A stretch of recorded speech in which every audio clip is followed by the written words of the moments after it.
Okay, so I don't even know how to start this without sounding insane, but like, do you ever just feel like you're already losing at something and you don't even fully know what exactly? Because that's been me lately. And I couldn't figure out why for the longest time.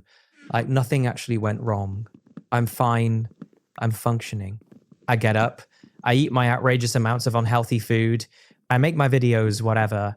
But there's this noise in the background that just won't turn off. And it took me embarrassingly long to figure out what it was. It's that feeling of being late, not to anything specific, just like in general.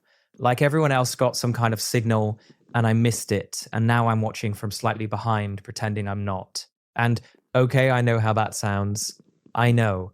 But hear me out.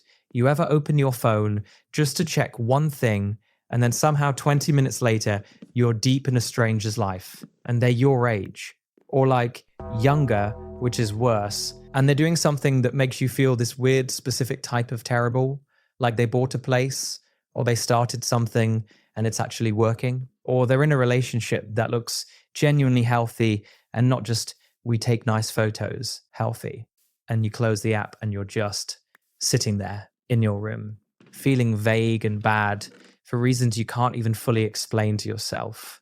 And you can't even be annoyed at them.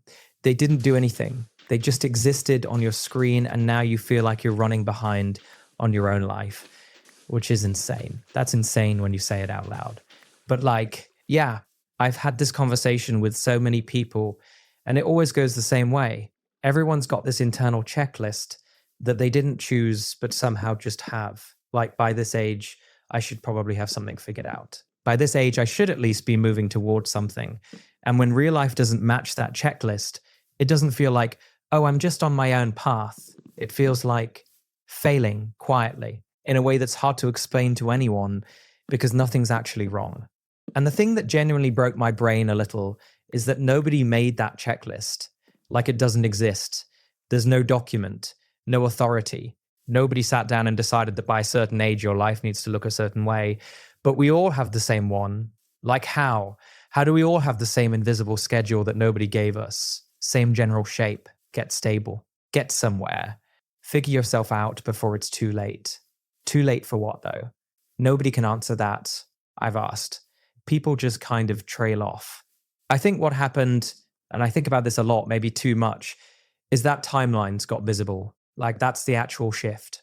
Not that life got harder, not that our generation is weaker or whatever people like to say, but that suddenly you can see everyone's progress in real time. And that changed something fundamental without anyone really noticing or agreeing to it. Because like a generation ago, you compared yourself to 30 people, your actual physical circle, the people you grew up around, went to school with, saw regularly. That's the sample size. And that's already enough to mess with you, honestly. Like, that was already plenty. But at least you knew the context. You knew when someone had a bad year. You knew the full picture, or close to it. Now you're comparing yourself to thousands of people at once. Different countries, different economic situations, different starting points, different levels of luck and timing and family money and connections. All of it flattened into a scroll. And your brain does not stop to go, yes, but this person had a specific set of circumstances. It just goes, they have something you don't. They're further along. What are you doing with your life? And it happens fast. It happens in like 4 seconds. The baseline gets completely warped because you're not seeing a real cross-section of people your age. You're seeing the ones who are posting, which is already filtered. And within that filtered group, you're seeing the moments worth posting. So you're measuring your random Tuesday against someone's highlight reel and then wondering why you feel bad. Like, of course you feel bad. That's not a fair comparison. It was never a fair comparison. But it doesn't matter because the feeling already happened. And I mean, I know all of this. I know this. And it still gets me every time, which is maybe the most frustrating part. What really gets me, though, like the part I keep coming back to, is how it changes the way you make decisions without you realizing. You stop asking yourself what you actually want and start asking what would make you look less behind. And those are very different questions with very different answers. You rush into things not because you're ready, but because it feels like you're running out of time on some clock that you never agreed to. You force productivity in bursts, not because you're genuinely motivated, but because being still feels like falling further back. You pick goals that are visible and measurable because at least then you have something to point to. Even if it's not really yours, even if it doesn't fit. I've done this.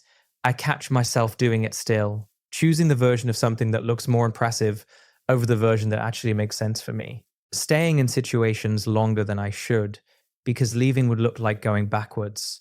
And then wondering why I feel weirdly empty after achieving things I worked really hard for. And that specific exhaustion it's a different kind of tired. It's not like physically drained.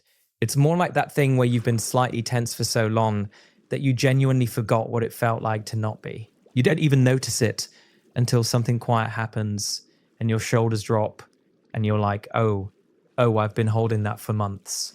And here's the thing that I think about when I'm being really honest with myself. Even the people who look ahead feel behind in some direction. I genuinely believe this. The person who has the job they wanted feels behind in relationships. The person in the solid relationship feels behind financially. The one who's financially sorted feels like they're behind in terms of meaning or purpose or figuring out who they actually are. The one who posts confidence every day is having a private spiral about something you'd never guess from the outside. Because the comparison doesn't stop when you get the thing. I wish someone had told me this more clearly. You hit the milestone and for like a week it feels good. And then your brain recalibrates and finds the next gap. Now having it isn't enough. Now you have to be doing it well. Now you have to be growing within it.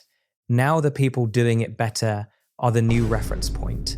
The goalpost just moves. It always moves. That's not a motivational poster thing. That's just genuinely how this works, and it's kind of bleak when you sit with it.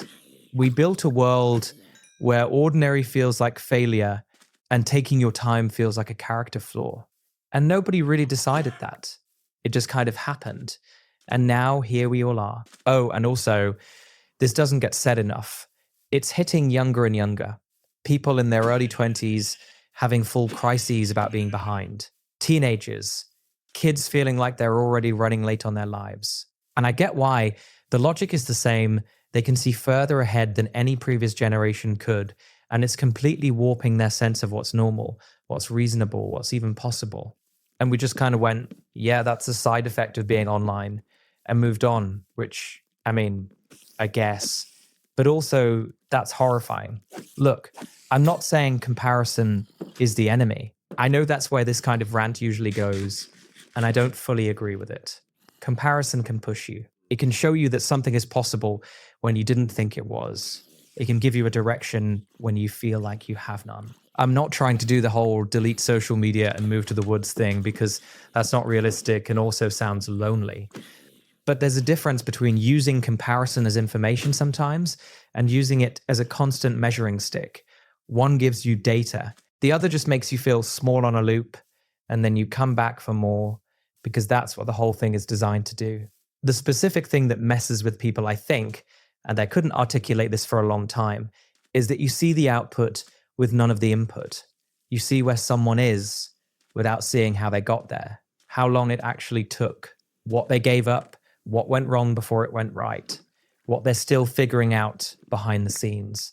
You see the destination and your brain assumes the journey was cleaner than yours, and then fills in the rest, assumes they figured it out faster, had less doubt, didn't spend months feeling exactly like you do right now, sitting somewhere feeling behind and not knowing why, which is almost never true. Almost everyone had a version of that. You just didn't see it because they weren't posting it. I think the most honest thing I can say, and I mean this, I'm not trying to wrap this up neatly, is that feeling behind doesn't mean you are behind. It means you're living in an environment that's very specifically designed to make you feel that way, because that feeling keeps you scrolling, keeps you comparing, keeps you coming back to check if anything changed. Inadequacy is good for engagement. Your nervous system is not the target audience. And I don't have a clean answer. I really don't. I don't think there's a single mindset shift that makes this go away permanently. I think it just takes constant recalibration, asking yourself who set this timeline, whether the version of success you're chasing is actually yours or something you absorbed from somewhere, whether you're making a decision because you want it or because you're trying to feel less late. And sometimes the answer is uncomfortable. Sometimes you realize you've been building a life that looks good from the outside instead of one that feels good from the inside.